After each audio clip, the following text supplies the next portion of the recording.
Bom, boa tarde, professora Júlia. Sou o Matheus, né, da DS24M6, Desenvolvimento de Sistema. Vim fazer aqui a recuperação que você pediu para a gente fazer, né, sobre a lógica de programação da prova anterior. E até peço desculpa pela roupa, né, acabei de voltar do trabalho, tava meio correndinho. Caso apareça um bichinho ou uns perfumes aqui, né, uns negócios do tipo, peço desculpa, porque é o quarto da minha irmã. Tem um probleminha lá no meu, vou ter que fazer aqui. Mas enfim, então vamos começar. Vou falar um pouco sobre a lógica de programação em si, né? Sobre todos os tópicos que a gente abordou na aula. E vamos começar falando sobre as nomenclaturas das variáveis, né? Como a gente faz para fazer isso. O que a gente precisa saber. Onde eu dividi em 4 tópicos, né? Como declarar as variáveis, quais são os seus tipos e as regras da nomenclatura. E também quais são os seus padrões.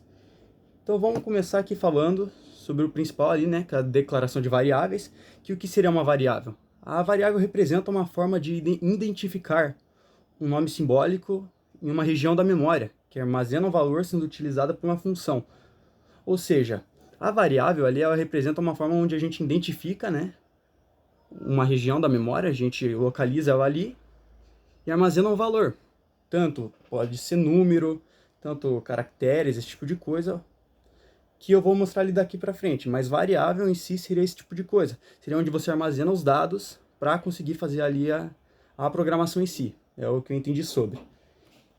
E vamos começar aqui falando como se declara uma variável utilizando o pseudocódigo, né, que é a linguagem que a gente aprendeu nas aulas.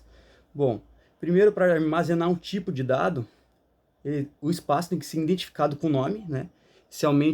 Normalmente, dizem que sempre com uma letra, como eu coloquei aqui, né? Eu até peguei o computador para deixar, não sei se dá para ver bem, que é o x igual a inteiro, né? Então a gente pega o x, a gente atribui ele a um valor, né? No caso a palavra, a gente atribui ele a alguma coisa. Aqui a gente colocou como inteiro, que eu vou explicar ali para frente como funciona a questão do inteiro, numérico, caractere, esse tipo de coisa. E depois disso, a gente pode iniciar a variável com valor, que é o que eu falei anteriormente, né? Que para ser uma variável, ela recebe algum valor ali. Pois sem antes, né, esse valor ela não existe na memória. Que aqui eu coloquei que x pertence a zero, né? No caso, x recebe zero, né? E depois disso, né, a variável está ali, já está, vamos se dizer, pronta para uso, né? O que não pode ser utilizado ali são acentos, né? Caracteres especiais, esse tipo de coisa. Como eu coloquei aqui, o tio, a casinha que eu esqueci o nome, não vou lembrar o nome agora, mas esse tipo de coisa. E ponto também, sabe? Tanto que eu coloquei aqui em pseudocódigo, vou até pegar aqui rapidinho, né? Eu coloquei aqui, ó, isso. Os pseudocódigos, uma variável ali declarada, que é o lucro de janeiro, que era uma questãozinha que a gente tinha feito lá, eu tinha colocado ali. Eu coloquei o lucro de janeiro, né? Coloquei ele atribuído ao real, que eu vou explicar mais pra frente também. Depois disso, né, que a gente declarar a variável, a gente coloca ali no código e a gente tem que chamar ela, né? Que pelo que eu acredito eu vou explicar ali na frente, né? E agora vamos passar um pouco. Eu vou falar sobre os tipos de variáveis que eu tinha comentado anteriormente, né? Bom, ela tem, deixa eu ver, 5 tipos de variáveis, né? Que seria o numérico, o inteiro, o real, o caractere e o lógico, né? Então, esse tipo de variáveis é o que eu falei, é quando você tem que especificar algo. Tipo, você quer utilizar de tal forma, por exemplo, um número. A gente coloca ali na que melhor se adequa. Ou quer utilizar apenas número real. A gente só pode usar desse tipo. Quer usar o inteiro, por exemplo. Não pode ter outros. Vai ter que declarar nesse tipo, né? Então aqui, vamos começar pelo numérico, né? Que é específica para armazenamento de números.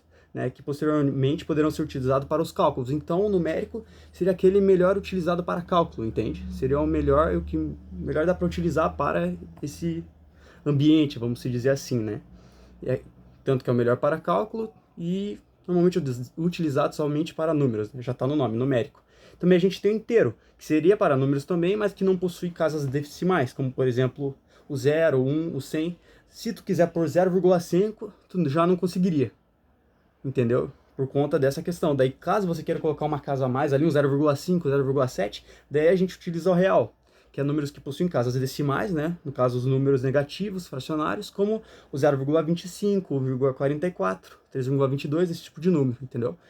Daí, depois disso, a gente vai embaixo para o caractere, né? Que é a variável utilizada para armazenamento de conjunto de caracteres, como diz o nome, né? Como diz o nome ali, que não contenham números. Como, por exemplo, nomes, os cargos, esse tipo de coisa. Quando você quer objetificar um negócio. Você quer dizer um nome, entende? E também a gente tem o lógico, né? Que armazena somente dados lógicos que podem ser verdadeiro ou falso, de 0 e 1. Esse tipo de coisa, entendeu? Daí eu vou passar ali para a próxima explicação.